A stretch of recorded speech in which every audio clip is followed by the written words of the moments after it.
So I've been using these little, I don't know what they're called. They're radiators, but they're full of oil. So they're pretty awesome. And I've got 3 of these. I've got one down in the kitchen or the galley.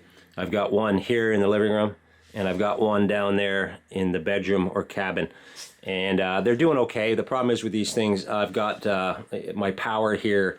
You know, I pop breakers all the time if I throw on the coffee machine or if I'm cooking something with the air fryer.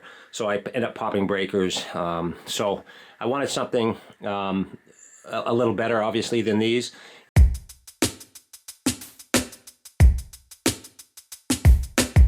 There's the new curtains. I don't know if you remember the old crappy rusty Venetian blinds that were in here, but they were nasty. So that's what I got going on here now, so much better. So stove, I want to put it, or I wanted to put it here, possibly above this cabinet door so I can still access it. Maybe out, I don't know, maybe like here. I still got that chair that's going to go into the ocean soon. Put the stove here and then plumb it out this window. The reason for that is I don't want to go through the roof. I just don't want to put holes in it. The last Chris Craft I had was just riddled with holes from wood stoves. So I don't want to do that. I want to put it out the window. I'll cut a piece of ply, I'm thinking. Paint it white so it goes away. Open that curtain and then plumb that stack out the window, you know, with the proper stuff, and then bring it up above this roof and away you go. But it would be there. I was also thinking maybe there and bring the pipe in this way. I mean, it would be awesome if it was there because I'm not taking up any floor space. And this boat is probably, I don't know how many square feet, about the size of the cabin, around 400 plus-ish. So it'd be great on there. This is where the fridge is and such. But again, I'm undecided right now. Or I can bring it over there into the kitchen. Here's that old propane stove that was here. And it is a Shipmate. It's called Shipmate, and it's propane. It's got a little oven up top here. And it's got the hood. It's actually vented as well outside. Right there. And that's what you see right there. And this is going to go, though. This is propane, and I've got propane lines running from the rear of the boat or the stern, and this is right up near the front or the bow. And I really don't want propane lines in here at the moment, so I'm going to get rid of this and get some proper counter space going on here. So this is going to go. Look at the size of that space. Awesome. Here's that cap to the vent. I'll show you this here. You know what? The tourists are almost all gone, man. There's only 2 or 3 of them wandering around here anymore, so it's actually pretty nice. It's way better than it was in the summer. It's getting cooler, though. It's damp, and it does snow out here, allegedly. So there's the vent hole to the exhaust fan in the kitchen. Problem is, it's only 2.5 inches, so I'd have to open this up, which I could, really. I got enough room there. So again, I don't know what I'm gonna do here, but that is it. Hey guys, here it is. It's a beastly thing too. I don't know what it weighs, but it's heavy, man. It's not like those cheesy ones I was gonna buy on Amazon. And I did actually pay for this. They didn't, I don't have enough views to get free stuff. So there it is, that's a Cubic Mini, and it will work here. It's an awesome space for it, I think. This thing is tiny. To give it some scale, there's a cold one right beside it. So the dimensions are 11 inches wide, 12 inches high, 10.5 inches deep. Hey guys, hope you can hear me way down here in the galley, but I do have a mic on, so that should help. So this is the Cubic Mini Cub. This is the smallest one they make, I believe. They make one, I think it's called a Grizzly. That's a little bit bigger. This one's good for about 200 square feet. And this is a location option for it, I'm thinking. I took that stove thing out of here, and it's really opened up the space, even though it's still tiny. I do have a hole up through the deck already, which I just got to widen out to 3 inches, so that's no big deal. So it would work here.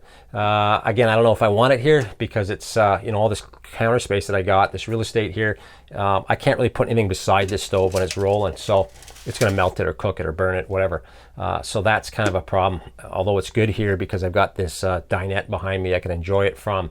Have a couple beers and feed this thing some red cedar. So this bourbon that's in the background here, I haven't tried it yet, and I think it's pronounced Bullet. It's spelt B-U-L-L-E-I-T, and maybe it's Boulet, I don't know. Anyway, I haven't tried it yet, but I will try it and let you know. I might have tried it before, I just can't remember. But the beer I had in one of the videos recently is called Sneaky Weasel, and it's a lager. I'm not a big lager guy, maybe you are, but I think this should be called Stinky Weasel. It's not very good, although I have had 5 of them. I'm gonna maybe drink this one just to make sure. One of the reasons I got this thing is, of course, a wood-burning stove. You got to have it in your life. So that's one of the main reasons. It's going to remind me of home, and I'm here temporarily. I'll be going back and forth. I'll bring you along on those trips.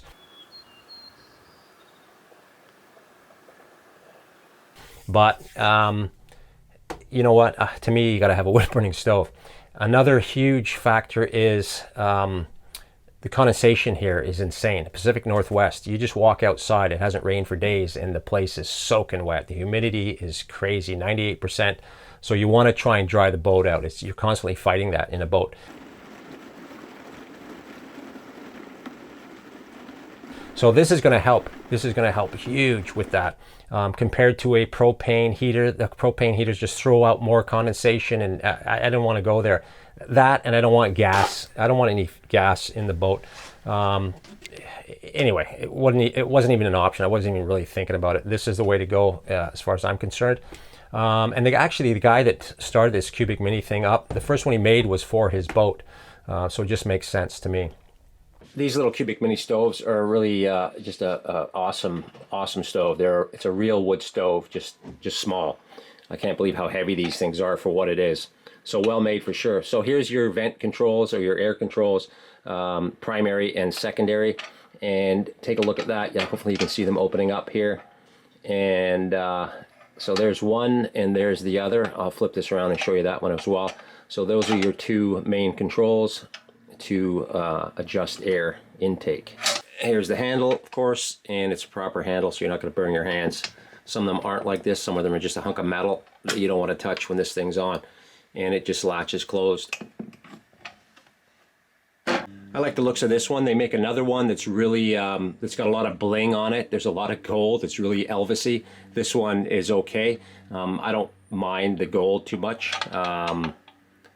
But yeah, they make another one that's really kind of flashy. Too flashy for me. But this one looks good. And again, really heavy duty, thick plates of steel. I don't know what this thing weighs, but when you pick it up, you know you're picking up something that's quality for sure. Let's take a look inside the firebox. And this is the firebox, and you can see there's the primary air control. I'll flip it around so you can get some light in there, maybe. There, you can see it up there, and it goes down the back, and then you have this guy here to adjust it, and I'll show you that here in a second. So that's all fire brick inside, and again, really well made little unit here. And I'll flip it around and show you the that air vent. And the door has, of course, glass. There it is there, and yeah, just a real well-made little unit, solid for sure. Can't wait to fire this thing up. And of course, it has the fiberglass rope around the door to seal it. So that is good. Some of them don't. And you know what? I really didn't want a leaky stove in here. That's for sure. So up top here, you've got a little railing around the top of the stove. And there's your flue collar, of course. And yeah, again, heavy duty. This is pretty thick stuff and feels very quality. Let's take a look at the back here. It's got this little bracket here that you can mount one of their heat shield mounts. They make a couple cool accessories for this, one being that heat shield that goes under it and above it. It's pretty cool. So that's what that's for. And I'm just going to flip this over and show you the air intake. Here's that air intake. Well made for sure. So you can check the welds out here. Awesome. It's just a well-made unit for sure.